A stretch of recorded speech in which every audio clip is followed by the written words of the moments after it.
तो भाई देखो झूठ नहीं बोलूंगा, पर कल के दिन वर्ल्ड कप 2023 के बाद ना पहली बार मजा आया मैच देखने का, क्योंकि कल के मैच ने कहीं ना कहीं हमें वर्ल्ड कप 2023 की तो याद दिलाई। वर्ल्ड कप में क्या हो रहा था, यही तो होता था, इंडिया पहले मस्त बड़ा बड़ा टारगेट मारती थी और उसके बाद सामने वाली टीम को आधे में ही निपटा देती थी। और कहीं ना कहीं कल के दिन इसलिए भी वर्ल्ड कप की याद आ गई क्योंकि जिस तरीके से कल के दिन कुलदीप और जडेजा की जोड़ी विकेट चटका रही थी, यही लोग तो थे भाई वर्ल्ड कप में जो मस्त बॉलिंग में डोमिनेट करते थे। इनके साथ में पेसर्स भी डोमिनेट करते थे, लेकिन अभी पेसर्स जब हमारे मेन नहीं खेल रहे, हालांकि सिराज खेल रहे हैं, लेकिन असल में बुमराह और शामी का डोमिनेशन वहां देखने को मिलता था। पर भाई स्पिन में तो यही जोड़ी थी ना, और पता नहीं फिर भी क्यों नहीं जीते, हमको नहीं पता, हमको कुछ नहीं पता। अब देखो मुझे इस सवाल का जवाब तो नहीं पता कि वर्ल्ड कप क्यों नहीं जीते, लेकिन एक सवाल का जवाब कुलदीप यादव ने जरूर दे दिया है। कौन सवाल, जो पिछले मैच में बहुत लोग पूछ रहे थे कि यार ये कुलदीप को रवि बिश्नोई की जगह क्यों खिलाया है, रवि बिश्नोई को खेलना चाहिए था। मुझे भी थोड़ा सा डाउट आ रहा था और मैं भी सोच रहा था कि यार बिश्नोई मतलब मैन ऑफ द सीरीज बन के आए हैं पिछली सीरीज में और उनको बाहर कर दिया, ये सही बात नहीं है। लेकिन कुलदीप भैया ने कहा अरे भाई पुराने चावल है, थोड़ा सा तो भरोसा करो। वैसे जवाब देने के मामले में कल जडेजा भी पीछे नहीं रहे, क्योंकि अक्सर जडेजा पे ये कलंक लगता रहा है कि ये 2 कौड़ी के कप्तान हैं। लेकिन कल के दिन जैसे ही सूर्या इंजर्ड होते हैं, जडेजा भैया कप्तानी संभालते हैं। वो कहते हैं कि यार एक बार क्या गलती हो गई चेन्नई से कप्तानी करते हुए, तुम तो हमेशा के लिए दाग लगा दिए हो। अब देखो कप्तानी कैसे करते हैं मैं बताता हूं। सिर्फ कप्तानी नहीं दिखाऊंगा, बल्कि अपनी कप्तानी में 1 नंबर बॉलिंग कैसे करी जाती है ये भी दिखाऊंगा। लेकिन देखो भाई भले ही तुमने कल का मैच देखा हो, पर कल के ही मैच में जडेजा ने एक बहुत ही खतरनाक तरीके से जो बदला लिया था ना, वो जरूर तुमने मिस कर दिया होगा, पक्का तुमने मिस कर दिया होगा। मैं जानता हूं तुम सीरियसली मैच को देख ही नहीं रहे होगे कि भाई अब क्या ही देखना, वर्ल्ड कप जो हार गए हैं। मैं समझ रहा हूं फीलिंग्स तुम्हारी, लेकिन फिर भी भाई ये मोमेंट तुमको देखना चाहिए था। पर वो मोमेंट दिखाने से पहले मैं तुमसे ये पूछना चाहता हूं कि भाई सिर्फ वीडियो ही देखते हो या फिर थोड़ा सा डिस्क्रिप्शन और पिन कमेंट को भी देख लेते हो। मैंने क्या कहा था पिछली वीडियो में कि डिस्क्रिप्शन और पिन कमेंट में लिंक मौजूद है क्रिकेट एनालिस्ट प्रिया के टेलीग्राम चैनल का, जल्दी से जाके ज्वाइन कर लो, क्योंकि भैया वहां पे आ रही थी मैच की एकदम एक्यूरेट प्रेडिक्शन। ऑलरेडी आ चुका था कि कुलदीप और जड्डू भैया जादू बिखेरने वाले हैं, सूर्या भैया शतक मारने वाले हैं। अब मैच से पहले हम कहे थे जाके ज्वाइन कर लो, ताकि तुमको पता चल जाएगा, टीम वगैरह मस्त बना लोगे और जब तक मैच खत्म होगा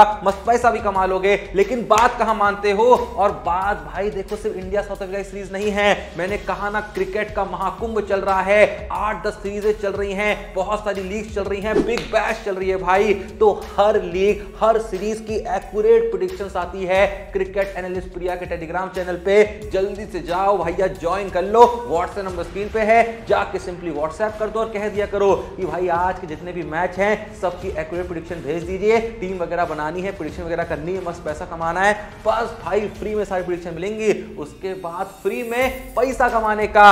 अब देखो भैया हमने बता दिया है क्योंकि हम कमा रहे हैं, बाकी आप समझदार हैं, आपकी मर्जी है, फिर कहते हो कि बताते नहीं हो। पर अब तुम्हें बताता हूं उस बदले के बारे में जिसकी बात मैंने अभी कुछ देर पहले करी। तो देखो भाई कल के दिन जडेजा के एक ओवर में जब डेविड मिलर बैटिंग कर रहे होते हैं, जडेजा बॉल डालते हैं, डेविड मिलर का निक लेके सीधे बॉल जाती है जितेश शर्मा के दस्तानों पे। जडेजा जो है वो जोरदार अपील करते हैं क्योंकि साफ साफ निक लगा होता है, बहुत ही अच्छी खासी आवाज आई होती है, लेकिन अंपायर कहते हैं नॉट आउट। जडेजा कहते हैं हमको चाहिए डीआरएस क्योंकि हम कंफर्म्ड हैं कि भैया ये है एकदम क्लीन आउट। पर अंपायर कहते हैं कि टेक्नोलॉजी हमारी थोड़ी सी फॉल्ट आ गई है उसमें, तो अभी डीआरएस अवेलेबल नहीं है।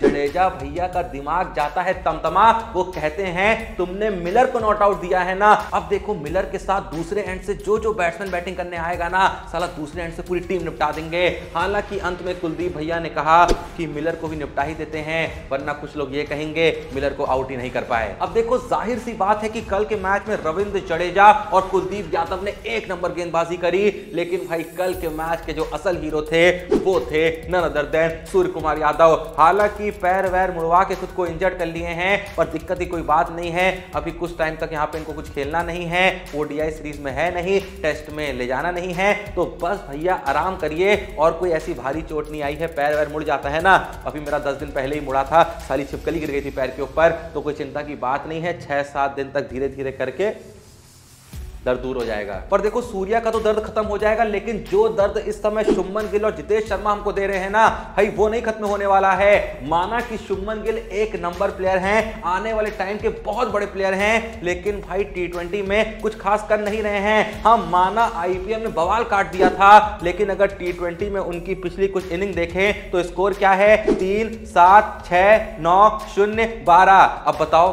क्या कहें भाई, ऋतुराज गायकवाड़ को बाहर बैठा के रखा हुआ है। कुछ लोग कहेंगे ऋतुराज गायकवाड़ क्या उखाड़ लेता है, स्लो खेलता है तो बाहर ही बैठेगा ना। जायसवाल भैया पेल के रन मारते हैं तो उनको थोड़ी बाहर बैठा देंगे। बिल्कुल सही कह रहे हो। 2 पल के लिए शुरुआती मैचेस में जब गिल और जायसवाल के साथ ये लोग उतरे, मुझे लगा कि ठीक है भाई, किसी को भी यहां पे बाहर करते तो अधिकतर लोग यहां पे कह सकते थे इसे नहीं बाहर करना चाहिए था। लेकिन भाई ऋतुराज गायकवाड़ को अगर तुम कमजोर समझ रहे हो, अगर यूं ही उसको हुटिया बल्लेबाज समझ रहे हो तो ऐसा नहीं है। अगर तुमसे मैं बात करूं नंबर्स में ना, तो ऋतुराज गायकवाड़ ने साल 2022 में टी20 इंटरनेशनल और आईपीएल मिला के तो 24 इनिंग खेली हैं, उसमें कुल 955 रन मारे हैं। एवरेज रही है 47.75 की, और स्ट्राइक रेट को लेके लोग बहुत बहस करते हैं उनके लिए। तो मैं बता दूं कि स्ट्राइक रेट भी जो साल 2023 में टी20 में गायकवाड़ की रही है ना, वो 147.38 की रही है। 7 तो 50 से मार रखे बंदे ने, लेकिन नहीं भाई, वो तो स्लो खेलता है, वो तो किसी काम का नहीं है। मैं बहुत सी रील्स भी देखता हूं इंस्टा पे जहां पे जबरदस्ती गायकवाड़ उगरी आ रहे हैं। भाई यार समझा करो थोड़ा क्रिकेट को पढ़ो, थोड़ा क्रिकेट को समझो, उसके बाद बहस करो। और देखो जहां तक बात रह गई जितेश शर्मा की, तो देखो अपनी कोई पर्सनल दुश्मनी नहीं है उनसे, और पिछली सीरीज में जो 2 मैच में उनको मौका मिला था, ठीक ठाक कंट्रीब्यूशन भी दे दिया था। लेकिन फिर भी मैं आपको बताना चाहता हूं कि बंदे की टी20 इंटरनेशनल में जो एवरेज है वो है 16 की। पिछली आईपीएल जो खेली थी, यानी पिछला आईपीएल का जो सीजन था, वहां पे जितेश शर्मा की एवरेज थी 23 की। और मैं ये भी बता दूं कि हाल ही में सैयद मुश्ताक अली ट्रॉफी में जहां सारे ऐसे यंगस्टर्स खेल रहे थे, वहां पे जितेश शर्मा की जो बैटिंग एवरेज रही थी ना, वो मात्र 21 की रही थी। तो भाई मुझे एक बात यहां पे समझनी है कि एक बंदे की जस्ट पिछले सारी सीरीजों में इतनी खराब एवरेज रही है, और वहीं पे गिल भी खेल रहे हैं जिनका चलो खेलना बनता है, पर उनके भी पिछले जो कुछ मैचेस रहे हैं टी20 इंटरनेशनल में बिल्कुल घटिया गए हैं। पर वहीं पे एक बंदा है जिसका नाम है संजू सैमसन, जिसने पिछली 6 पारियों में टी20 की ना लगभग 35 से 40 की एवरेज मेंटेन करी थी, 140 से ज्यादा की स्ट्राइक रेट मेंटेन करी थी। उसने आखिर क्या गलती कर दी है, मेरे को आज तक समझ में ही नहीं आया। और पता है मुझे कल के दिन सबसे ज्यादा गुस्सा कब आया, जब जितेश शर्मा के विकेट के लिए जडेजा ने अपना विकेट सेक्रीफाइस कर दिया। जडेजा भाई खुद पे भरोसा रखो, आप भी हिटर हो, जब चाहे लंबे लंबे छक्के लगा सकते हो। चेन्नई से तो ऐसे छक्के मारते हो, साला आखिरी 2 बॉल पे 10 रन मार के आपने मैच जिताया है, ऐसे विकेट सेक्रीफाइस नहीं करने का। हाँ ठीक है, जितेश शर्मा भी अच्छी खासी हिटिंग कर लेते हैं, लेकिन जबरदस्ती विकेट नहीं फेंकना था। जब पता है रन नहीं मिल रहा है तो भागना नहीं था, और जब भाग लिए थे तो दोनों के विकेट की वहां पे इक्वल इंपॉर्टेंस है, इस बात को समझना चाहिए था। आगे मेरे को एक बात इस सीरीज में और समझ में नहीं आई कि यार श्रेयस अय्यर को क्यों नहीं खिला रहे थे। पिछली सीरीज में मतलब लास्ट मैच में मस्त बंदा मैच विनिंग नॉक खेल के आया था, और तिलक वर्मा ने पिछले कुछ मैचेस में कुछ भी बहुत खास नहीं कर रखा है। हाँ भाई पोटेंशियल है, टैलेंट है, लेकिन वो इस समय बहुत लोगों में है। पर अय्यर ने क्या गलती करी है, वर्ल्ड कप 2023 में वो ओडीआई के अंदर टी20 वाली पारियां खेल रहा था, उसके बाद टी20 में कमबैक हुआ, एक मैच में नहीं चला, लेकिन दूसरे मैच में जैसा मैंने कहा कि मैच विनिंग नॉक खेली, और यहां आपने उसको ऑटोग्राफ देने के काम पे लगा दिया है। मतलब भाई जब मैच चल रहा था तो लोग भी अय्यर की ऑटोग्राफ लेने में लगे हैं। उनको पता है कि भाई सबसे मेन प्लेयर तो बाहर बैठा हुआ है। वो तो कहो इंडिया की जो बैटिंग थी वो पहले हो गई, अगर गलती से दूसरी इनिंग में बैटिंग होती और सूर्या पहली इनिंग में ऐसे इंजर्ड हो गए होते तो लग गई थी इंडिया की। वैसे जहां बात सूर्या की आ ही गई है, तो भाई मेरे को एक बात समझ में नहीं आ रही है कि ये सूर्या एक अपना ही क्या रिकॉर्ड बनाने में लगे हुए हैं। मतलब उन्होंने ठान लिया है कि भाई हर देश में मुझको एक टी20 शतक मारना है, क्योंकि ओडीआई में तो पढ़ने से रहा, पहले तो खिलाएंगे नहीं, और अगर खिला भी लेंगे तो जहां उनकी बैटिंग आती है वहां पे उतना मौका नहीं मिलेगा, और अगर मिल गया तो भाई वो रन नहीं मारेंगे। यही तो फॉर्मूला है उनका ओडीआई का। टी20 में अलग ही वो सूर्या हो जाते हैं। पता नहीं इतना अंतर एक ही इंसान में कैसे हो सकता है, लेकिन जैसा मैंने कहा कि अलग ही शौक पाल के रखा है कि हर देश में शतक मारना है। पता पता नहीं ऐसा क्यों कर रखा है, क्योंकि भाई 4 शतक मारे हैं, एक इंडिया में, एक इंग्लैंड में, एक साउथ अफ्रीका में, एक न्यूजीलैंड में। अब इंतजार कर रहे हैं कब जाके ऑस्ट्रेलिया में मारे, फिर श्रीलंका में मारे, क्योंकि पाकिस्तान में तो मारने को मिलेगा नहीं ना। वो अलग बात है कि पाकिस्तान वाली एक ख्वाब सजा के जरूर बैठे हैं कि 2025 की जो चैंपियंस ट्रॉफी होगी वो पाकिस्तान में होगी, तब शायद सूर्य कुमार या तो पाकिस्तान में जाएं और शतक लगा दें, लेकिन पहले तो ट्रॉफी पाकिस्तान में होगी नहीं होगी। बस क्यों नहीं होगी इस पे मैं बहस नहीं करना चाहूंगा।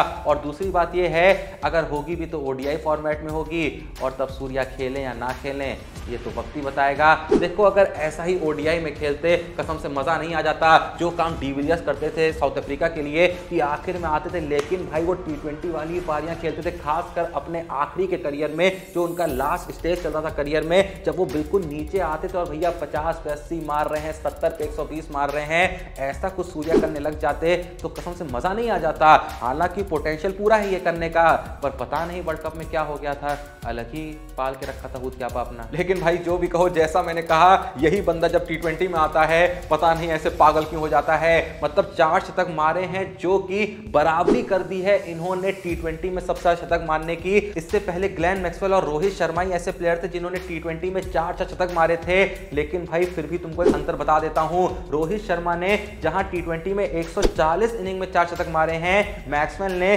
92 इनिंग में 4 शतक मारे हैं, तो वहीं सूर्या भैया ने 97 इनिंग में 4 शतक मार दिए हैं। मुझे तो लग रहा है जब तक इनकी 100 इनिंग पूरी होगी तब तक ये 10 शतक तो T20 में मार देंगे। खैर जो भी ये वीडियो देख रहा है, आप लोग का क्या सोचना है कि क्या सच में सूर्या आने वाले वक्त में वापस से ओडीआई में कुछ धमाल बवाल कमाल कर सकते हैं, या फिर सूर्या जो हैं वो बस T20 के लिए बने हैं और T20 में ही उनके करियर का अंत हो जाएगा। जो भी आपकी इस बारे में ऑनेस्ट राय है कमेंट बॉक्स में जरूर दीजिएगा। और क्या आपको भी लगता है कि यहाँ पे अय्यर के साथ या फिर ईशान किशन के साथ या फिर किसी और प्लेयर के साथ थोड़ी सी नाइंसाफी हो रही है और किसी प्लेयर को जरूरत से ज्यादा प्राथमिकता दी जा रही है, जबकि वो इतना अच्छा परफॉर्म नहीं कर रहा है? अगर आपको किसी के बारे में ऐसा कुछ भी लगता है तो भाई दिल में नहीं रखने का, पूरी भड़ास कमेंट बॉक्स में निकाल देने का। और सेम टाइम पे डिस्क्रिप्शन और पिन कमेंट में दिए हुए लिंक से क्रिकेट एनालिस्ट प्रिया के टेलीग्राम चैनल को ज्वाइन करने का व्हाट्सएप नंबर स्क्रीन पे है, अभी जाके डीएम करने का।